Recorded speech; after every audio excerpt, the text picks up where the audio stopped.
काही सविस्तर बातम्या पाहणार आहोत। अहिल्यानगर शहरातल्या माळीवाडा बस स्टँड जवळून एका हात गाडीवरून बाबासाहेब आव्हाड या युवकानं 3 चिक्कीचे पॅकेट घेतले, ज्यामध्ये मोठ्या प्रमाणात जिवंत आळ्या आढळून आल्यात आणि त्यामुळे संताप व्यक्त केलाय। या हातगाडीवाल्याला विचारलं असता त्यांनी हा माल माळीवाडा इथल्या एका किराणा स्टोअरमधून घेतल्याचं सांगितलंय।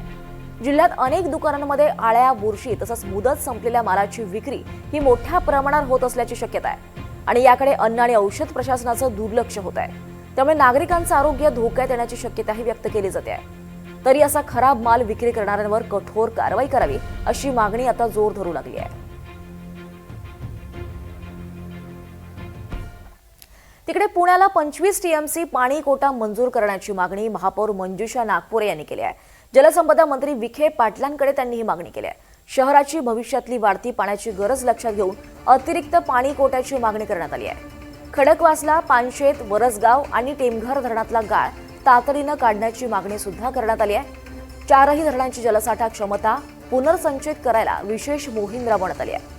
पुण्यातल्या दीर्घकालीन पाणी पुरवठ्याच्या नियोजनावर भर असल्याचं महापौरांनी सांगितलं आहे।